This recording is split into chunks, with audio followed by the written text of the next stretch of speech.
After victory at the river Granicus, Alexander installed Callus, commander of the Thessalian cavalry, as satrap at Dascylion. He then marched south towards the cities of Sardes and Ephesos, which promptly surrendered to him. Next, he sent Parmenion west to subdue the other Greek coastal cities in the region, and continued south with his main army towards the city of Miletos. With the help of a vastly superior Persian navy, Miletos provided stout resistance, but Alexander eventually outmaneuvered the defending army and claimed the city. Accepting that the Macedonian navy was no match for the Persians in open water, he sent it home. Alexander would instead defeat the Persian navy by capturing all of its bases along the coast. He now marched south again towards the heavily defended city of Halicarnassus, where Memnon had been gathering another army since his defeat at Granicus. At this time, Alexander would not let Memnon slip from his grasp.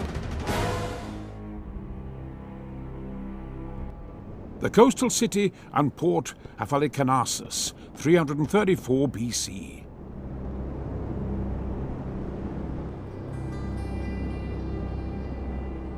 With many Persian survivors from the defeat at Granicus regrouping within the strong walls, this could be a bloody encounter.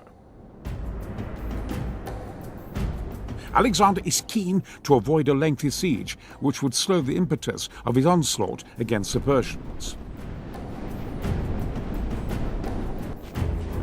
A determined assault against the walls by his hypaspists will allow his heavier troops access to the town itself.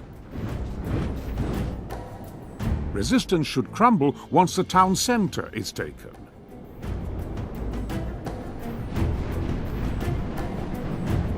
But information as to the exact number and quality of troops within the city walls is limited.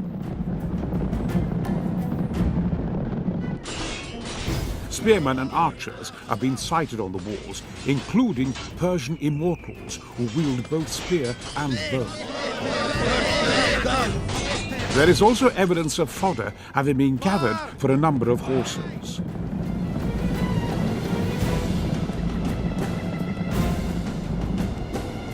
Though Alexander has a formidable force at his disposal, he will need to proceed with caution. A wrong move here could prove disastrous to his wider plans.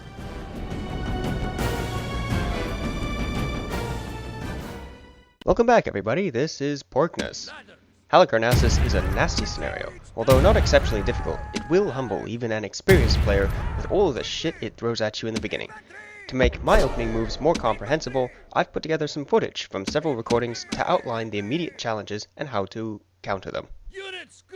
By this point of the campaign, it goes without saying that if you want to hurl your men at the enemy, you will have to do it as fast as you possibly can, and the siege weapons are your key. Fortunately, your siege tower and 10 ladders are already deployed in the most sensible position.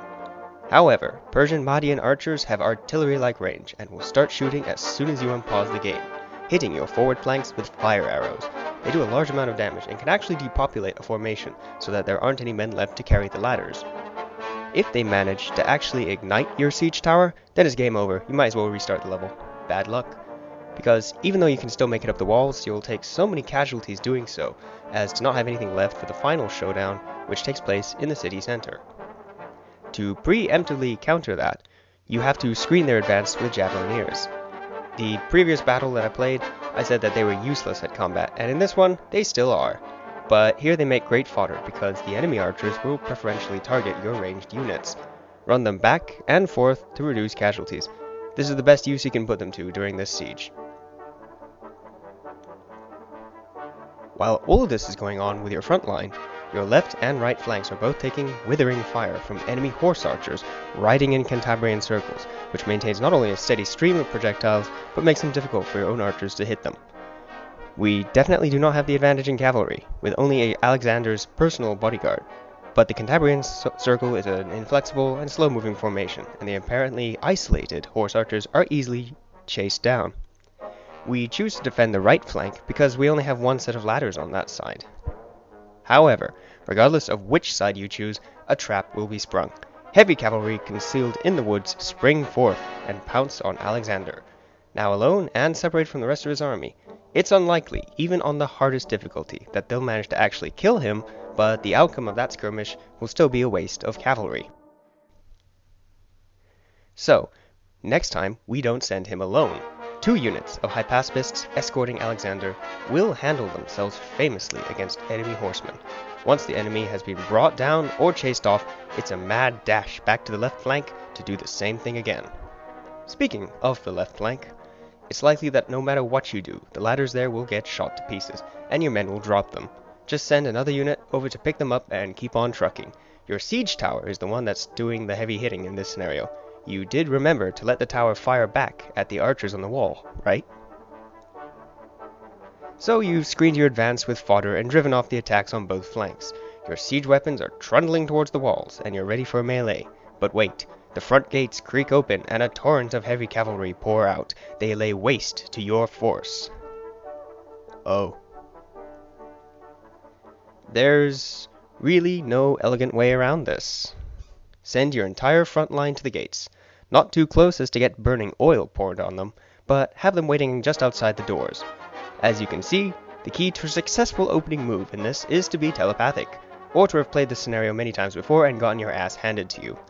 I've been playing the Total War series for about 4 years, and I'm not ashamed to say that on my first try, I didn't even make it to the walls. Don't be afraid to pause the game, and don't get discouraged.